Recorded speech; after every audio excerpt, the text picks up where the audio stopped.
Get out your mama's house and pay for your own house. That's what you need to do.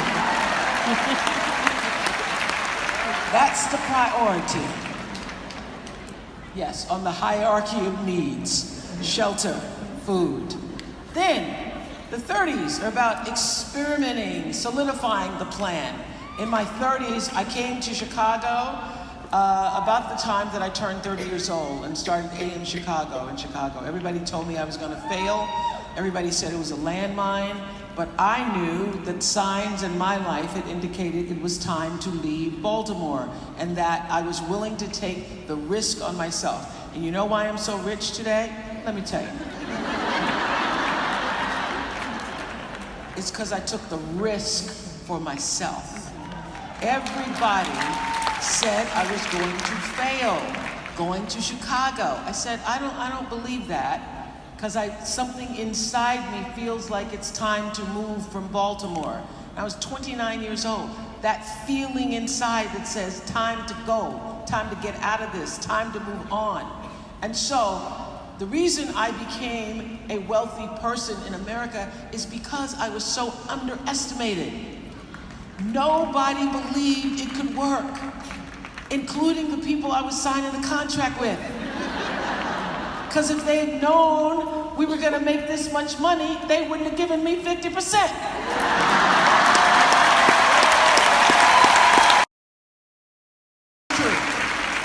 If they had known, they would have never. They so underestimated me. But something had happened. As I told you, I believe in signs. So early on in Chicago, I got a letter from a woman in Ann Arbor, Michigan. This is before we ever even were syndicated. And this woman said, watching you be yourself every day makes me want to be more myself.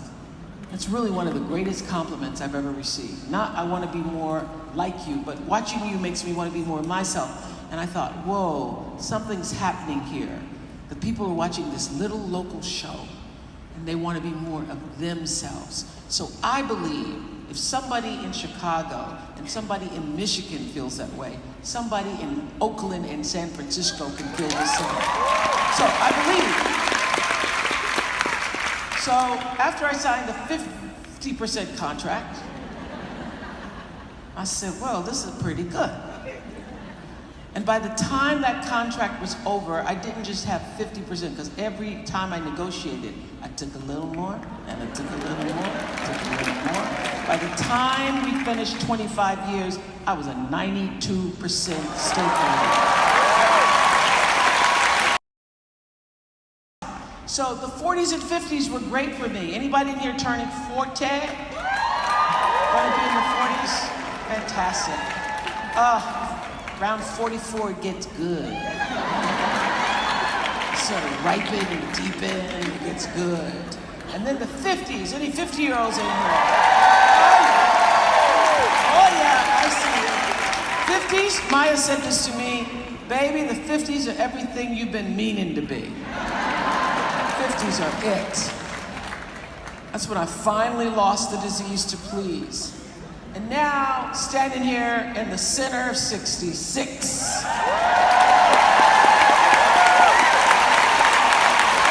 This is what it looks like.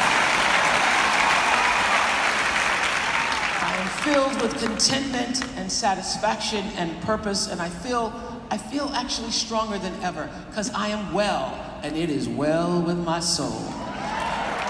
Because I've earned the right to be just as I am. And that's what I want for everybody here, to leave knowing the right to know your life is yours. I've reached that moment where Derek Walcott talks about in his love poem, Love After Love. He says, the time will come when with elation you will greet yourself arriving at your own door, in your own mirror, and each will smile at the other's welcome and say, sit here, over here, eat. You will love again the stranger who was yourself. Give wine, give bread, Give back your heart to itself, to the stranger who has loved you all your life, whom you ignored for another. The stranger who knows you by heart. It's time to take down all the old letters from the bookshelf, the photographs that keep you living in the past, the desperate notes, and peel your old image from the mirror. Sit, feast on your life. That's where I am, in the middle of the feast. That my life, just like yours, has been marked by so many trials, some suffering, but I'm here. You're here. Doesn't matter what has happened, you're here. That's the miracle of your life. Mine was such a miracle. My mother and father were only together one time. Once. They had sexual intercourse together. One time. Everybody said I was a mistake. Everybody said I was illegitimate. Everybody said I wasn't supposed to be here. My mother was wearing a poodle skirt on the day that he decided he wanted to find out what was up under there. That's what he said. That was the extent of their romance. She has a different story, but he says she was wearing a poodle skirt. That's her, my mother, and I want to know what was under there. Poodle skirt, for those of you who are young. It's one of those big wide skirts. When you turn around, you can see what's up under there. So, I lived with my grandmother for the first 6 years of my life, and I don't have any memory of my mother living in that house. I grew up in this house with my grandmother. That happens to be my mother. And I'm looking at my shoes, notice, wearing patent. I'm not thinking about her, I'm thinking it. First of all, when I first saw this picture, I had no memory of ever knowing my mother at this age, because she was a part of that great group of black folks who came from the South and went to the North. So I just remember being with my grandmother for the first 6 years, and eventually being sent at 6 to live with my mother. But this is like a little shotgun house, wooden frame house, and I love swings on the porch to this day, because I grew up with that swing, and slept in the bed with my grandmother until I got sent away. And I used to have dreams of living in a brick house, y'all. So when I got sent to live with my father, and I pulled up to his house, this is his house on Arrington Street. I've since retired my father and my mother as soon as I started making money. But this is the house that I grew up on in Nashville. And when I pulled up to the door, and realized it's a brick house, I was like, oh, I must be rich now. I could take that whole house, which is about 1,000 square feet, and sit it in my current living room. But that's what dreams are made of. And that's why dreams evolve. And I would tell you that when I was living in Baltimore, I had a producer, because I've been in TV since I was 19. I went to a producer friend's house, Arlene Weiner, who was, at the time, the richest person I ever knew. Arlene had a Mercedes and a BMW and a Corvette that belonged to her son in the driveway. I pulled up and went, whoa, Arlene not only lives in a brick house, Arlene is rich. Whoa, Arlene, I didn't know you were this rich. Arlene's husband was a prominent lawyer. I go inside the house, and looking out from Arlene's kitchen, I saw 6 trees in the front yard. I went, whoa, these rich white people, they got cars, they got trees. If ever I get me some money, I'm gonna get me some cars, I'm gonna get me some trees.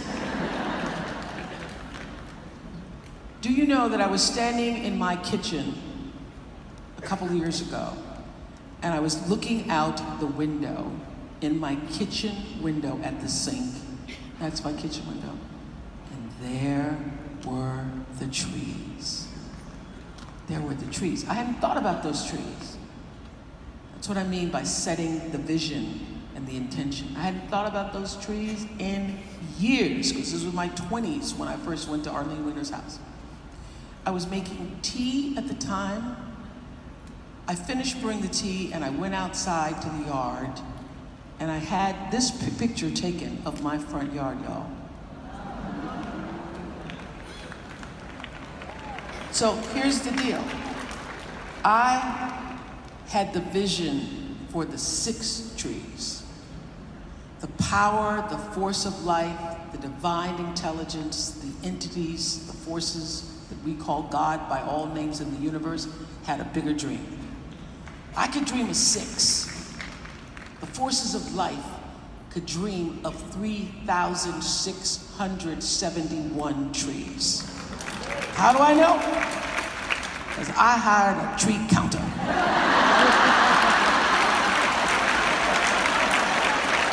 That's what you do when you're rich.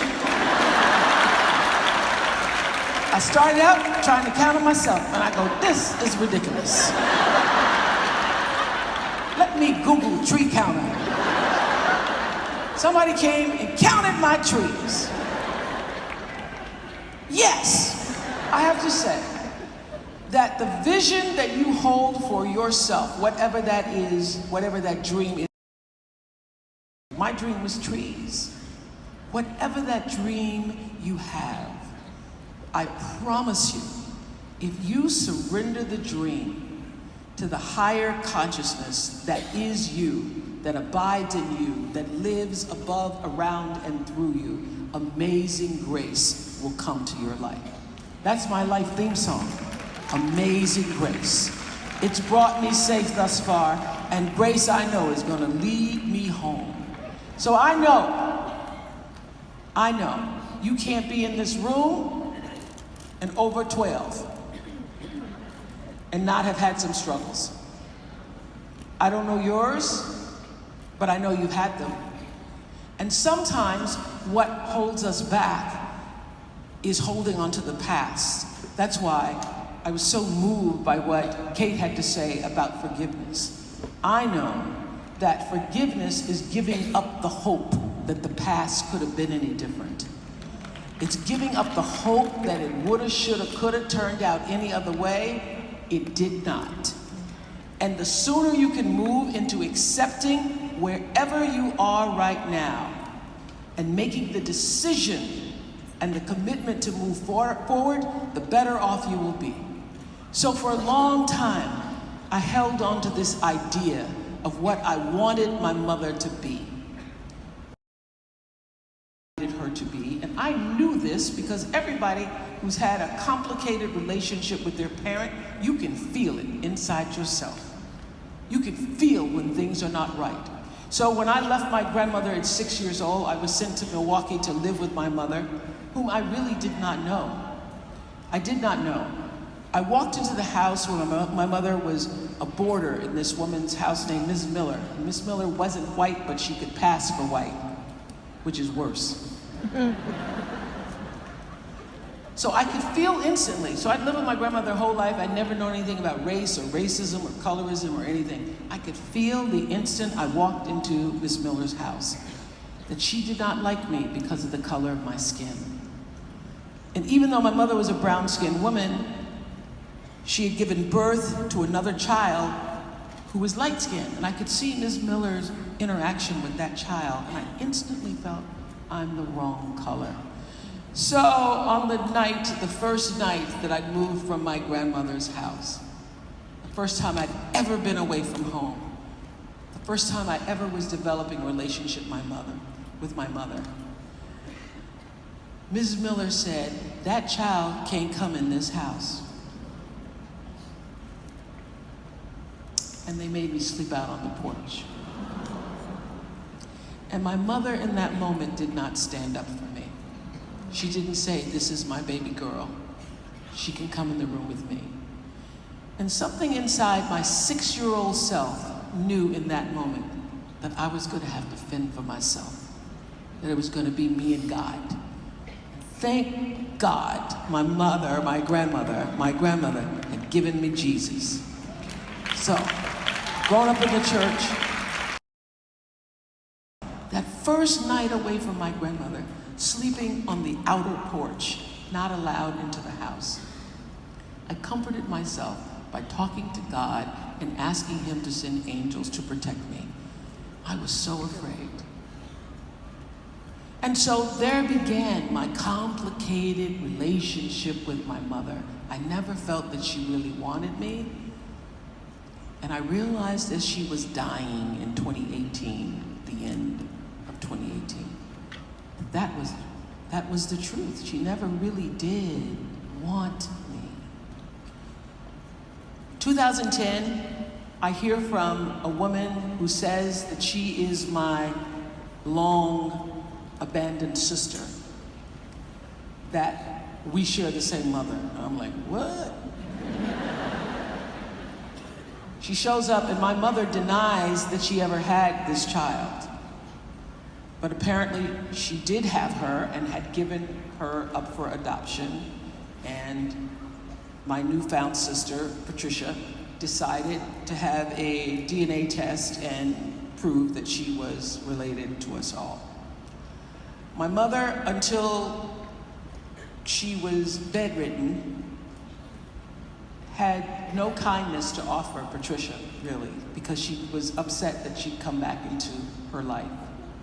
And it turns out that Patricia, who just showed up in our lives in 2010, was the person who was left to care for my mother as she was dying.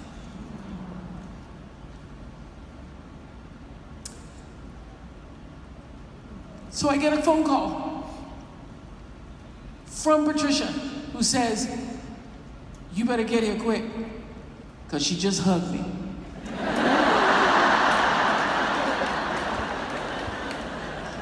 She goes, "It was a real hug too, so you better hurry." I go to try to set up the hospice care and all that. Anybody who's had this in your family, you know. And I realize that my mother is fading. She's still coherent, but she's fading. I had a speaking engagement with Michelle Obama in Chicago. She was just starting her book tour. So I went to Milwaukee, then I went to Chicago, then went to Chicago, then I went back to Milwaukee, second time. And I'm sitting in the room with my mother, and I know I'm supposed to leave the next day for Boston, and I'm knowing that this is going to be the last time that I'm with my mother. And I need to say the things that haven't been said in 60 years. And I'm Oprah Winfrey, who has spoken to everybody about everything in the world. And I could not think of one thing to say to my mother. I am reading the hospice manual for how to talk to your loved ones. And it says, share the memories, things they taught you, all the good times. I can't think of one. I can't think of one. So I leave, and I know that in leaving, I'm being a coward. But I go and I speak in Boston, and as I'm getting ready to go back to California, I say to myself, the voice says to me, the voice we all have that lives inside of all of us, said, you are a hypocrite. If you don't go back and close this thing, you will not have a day's peace. So I get back on the plane, and I go back to Milwaukee, and my mother is sitting in this little room where it's 87 degrees. And she's watching Steve Harvey on a loop and Days of Our Lives. So I just sit in the room with her, sit in the room, trying to come up with, what can I say, what can I say? So I give her water, I feed her ice, I do all that. Sometimes we talk about what's on the screen. And then I go to bed that night, and I am praying hard. Lord, help me figure out what to say. And do you know that I wake up the next morning, Lord help me, Lord help me, help me, help me, help me, Lord, Lord, Lord, help me, help me, help me. Jesus, come on. And I accidentally hit my phone, and up comes Mahalia Jackson singing Precious Lord. No accidents. But I thought, where did that come from? So I think, oh, maybe I'll go into the hot room. And I'll play this for her. So I walk in the room and I say, would you like to hear Mahalia Jackson? She said, yeah. I start playing it. And then I have this idea to call my friend Wentley Phibbs, who is a famous gospel singer. I say, Wentley, would you please sing Precious Lord to my mother and pray for our family? And he starts to sing a cappella at his kitchen table. Baritone voice, Precious Lord. And he finishes the song, Precious Lord, take my hand, lead me on, let me stand. I am tired, I am weary, I am worn. Through the storm, through the night, lead me on to the light. Take my hand, precious Lord, and lead me home. I can see that the singing of the song directly to her has caused an opening, and I can see her eyes begin to fill with tears. And then he prays for our family and says, no fear. No fear, Miss Lee. Just peace. Just peace. So we hang up with him and I say, so how was that for you? What are you thinking? What are you feeling? It gave me a way in, and she said, I'm feeling, I don't know what I'm feeling. I said, well, are you afraid? And she said, no, I'm not afraid. I said, are you looking forward to seeing people you loved who've gone? And she said, yes, I want to see my mama. And I said, I believe she'll be there for you when you're ready. And I want you to know, came to me, that all my life, I thought I needed a different kind of mama. And now I know that God gave me exactly the mama I needed to be me. And I know that all those years when you were told you shouldn't have kept this child, you shouldn't have had this child, you should have given this child up for adoption, you should have had an abortion. When all the people were telling you not to have this baby, you had the courage as a single Southern 17-year-old woman with no skills and no education to keep that baby. And I want to thank you for keeping this baby.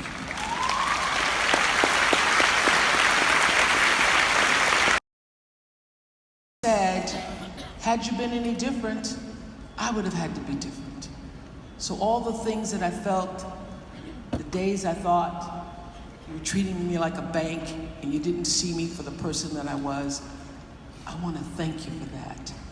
Because everything you did, I know that you did in the moment because you didn't know how to do better. And if you'd known how to do better, maybe you would have done better. And so I bless your life, Mama, and I give you peace. And for the first time in my life, I said to my mother, and I love you. And when I tell you, it set me free. It set me free.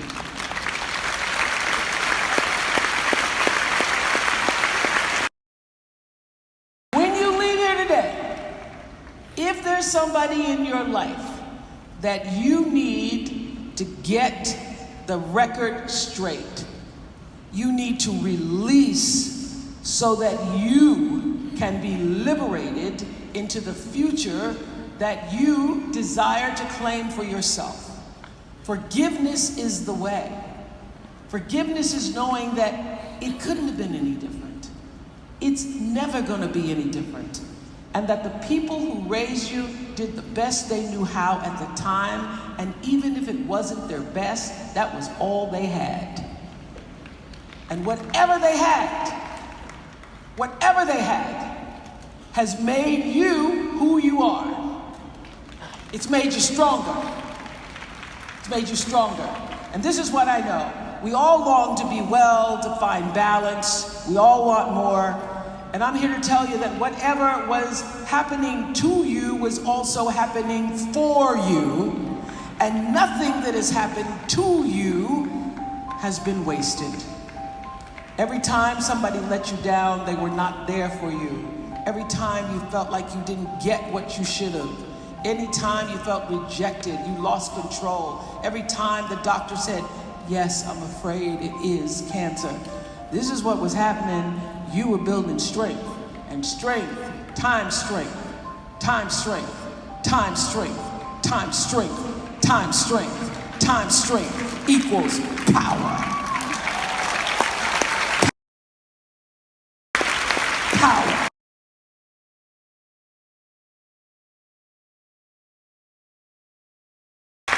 Power. And you are powerful beyond measure. Just look at how powerful you are. Universal energy, the forces of life, all the names that we use to define higher consciousness in the universe is ready to move your life in a new direction. And you know that is true, because that's why you're here. You know that is true. You know there's more. And you get to decide what that direction's gonna look like. So what are you gonna do with this one wild and precious life, said Mary Oliver. What will you do? The fact that you're here means that you are ready to be well. I thank you, San Francisco. I want you to leave here today. I want you to claim your power. Don't waste a minute wondering if there's more, because there is. As long as there's breath, you get to define it, you get to dream it, you get to manifest it. This is the key word, manifest. Are you ready to activate your vision? Say it out loud with me, San Fran. I can. I will. Watch me.